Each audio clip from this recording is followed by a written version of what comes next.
پہنچا تو اس وقت رسول کریم صلی اللہ علیہ وسلم صلی اللہ مسجد میں اندر تھے اور باہر عمر ابن خطاب رضی اللہ تعالیٰ عنہ چند صحابہ کے ساتھ کھڑے تھے. نظر کیا پڑی عمیر بن وہب پر، چوکنا ہو گئے. اور صرف چوکنا کیا، وہ تو حضرت عمر ہے. کیا کہا، الفاظ سنیے، پکڑو اس کو. صحابہ پکڑ لیے اور اس کے بعد حضرت عمر نے اس کی گردن میں یہ رومال ڈال کر کے گھمایا اور کہا کہ اس کو میں نہیں چھوڑوں گا. پورے بدر میں کفار کو بھڑکانے والا انسان تھا یہ.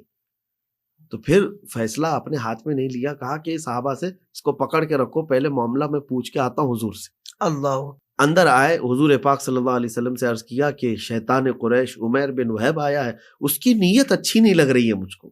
بھانپ لی، عاشق رسول بھانپ لیتا ہے. تو رسول پاک صلی اللہ علیہ وسلم نے فرمایا کہ اندر تو لیا اس کو، دیکھتے ہیں. اسی طرح پکڑ کر کے لے کے آئے اندر.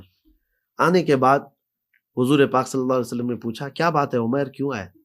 کہا بیٹے کی خیریت پوچھنے آیا ہوں. جھوٹ بولا، بیٹا آپ کے پاس گرفتار ہے، قیدی ہے، میں خیریت لینے آیا ہوں. حضور نے فرمایا بیٹے کی خیریت لینے آئے تو تلوار کیوں لے آئے؟ اللہ اکبر. تو تلوار دکھانے کے لیے پھینک دیا اور کہا اس تلوار کا کیا فائدہ، بدر میں تلواریں ہمارے پاس تھی لیکن فتح آپ ہی کی تھی. تو حضور پاک صلی اللہ علیہ وسلم نے جلال میں کہا عمیر بہانے مت بناؤ، وہ بات کہو جو صفوان کے ساتھ تم نے کیا ہے. اللہ اکبر. یہ مخبر ہے صادق صلی اللہ علیہ وسلم. آج بھی اللہ نہ ہنجار حضور پاک کے پیٹھ پیچھے علم کی بات کرتے ہیں. اور رسول پاک صلی اللہ علیہ وسلم نے جیسے ہی یہ فرمایا پورے جسم میں کپ کپی تاری ہو گئی، لرزہ تاری ہو گیا.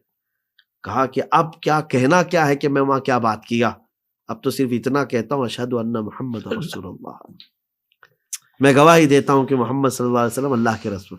اب دیکھیں منظر بدل گیا، منظر بدل گیا. بات اتنی تھی کہ حضور پاک صلی اللہ علیہ وسلم نے معاف بھی فرمایا.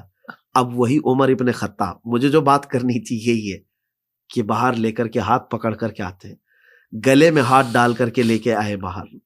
پہلے وہ رومال گلے میں ڈال کر کھینچ کے اندر لائے تھے، اب گلے میں ہاتھ ڈال کر کے باہر لے آئے اور اپنے ساتھیوں سے کہتے ہیں اے لوگ اب الفاظ سنو، الفاظ سنو. حضرت عمر فاروق کہتے ہیں تھوڑی دیر پہلے خنزیر مجھے اس سے اچھا لگتا تھا.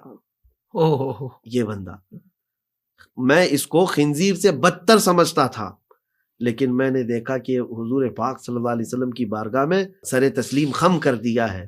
تو اب حضرت عمر کی جملے سنیں، کہتے ہیں اب میرے حقیقی بیٹے سے زیادہ مجھ کو یہ عزیز ہے. اللہ اکبر. اللہ اکبر. یہ نظام ہے.